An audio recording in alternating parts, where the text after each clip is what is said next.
This segment of the news is brought to you by Sun Oil Limited.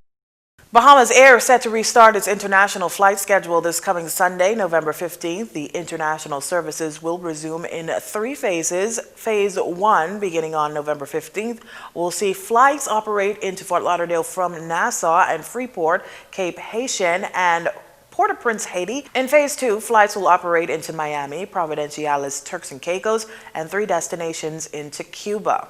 And Phase 3 will operate flights into West Palm Beach and Orlando from Marsh Harbor, Abaco to West Palm Beach twice per week, Monday and Thursday, and Nassau to Orlando twice per week, Sunday and Thursday. Bahamas Air Managing Director Tracy Cooper, in a statement, says all passengers, whether arriving to the Bahamas or leaving Nassau for a family island, are reminded that they must apply and be in possession of a valid health travel visa, along with a negative PCR COVID-19 test taken within 5 days of travel date.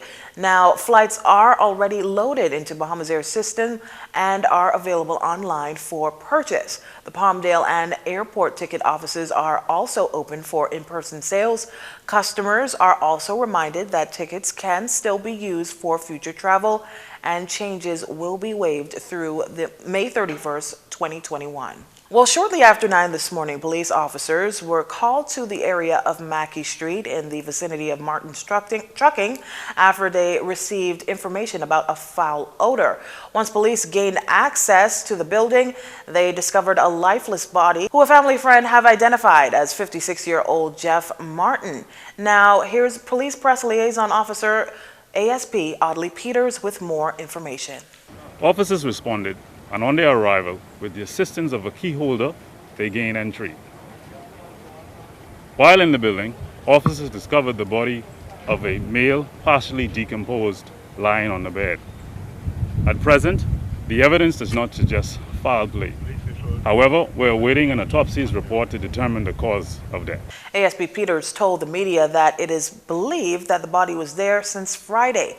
The victim's childhood friend, Matthew Mitchell, spoke with our news team, saying that he was trying to get in connection with Mr. Martin for the last several days. Get something done, and noticed that after I shouted out a couple of times, he didn't respond. So I went to the window after seeing loads of flies, and I looked inside, and there he was. That simple. Mr. Mitchell shared that he and Mr. Martin have been friends from they were 5 years old. He described his friend as a warm, friendly person.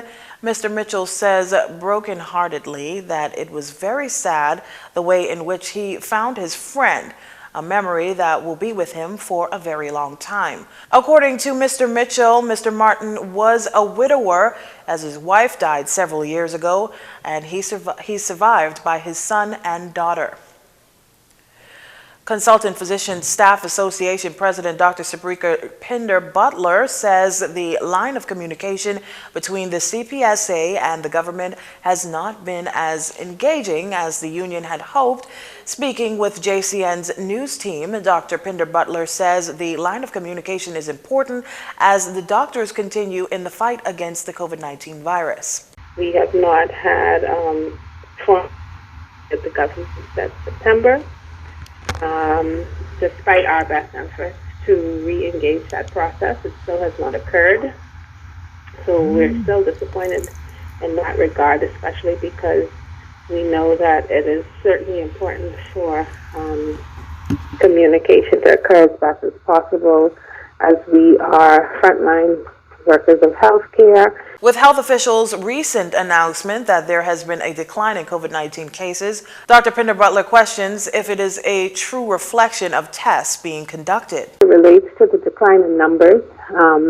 Certainly, we would be delighted if it is that is a true reflection of what is happening in country. We're not certain how true or false it is, because there seems to be some discrepancies perhaps with the data. In addition to that, we know the testing is down. And certainly at the clinic level, we know that we're still seeing patients who are experiencing symptoms of COVID, although from the hospital perspective, we will concur that there has been a decrease in the numbers of patients who are in hospital, so that certainly has been a good indicator. As the country continues to fight against the virus, Dr. Pinder Butler is encouraging Bahamians to follow the COVID-19 protocols put in place to help with continuing the reduction of cases. Well, that does it for news this evening. Once again, I'm Leah Cooper, and from all of us here at JCN, have a wonderful evening, everyone. This segment of the news has been brought to you by Sun Oil Limited.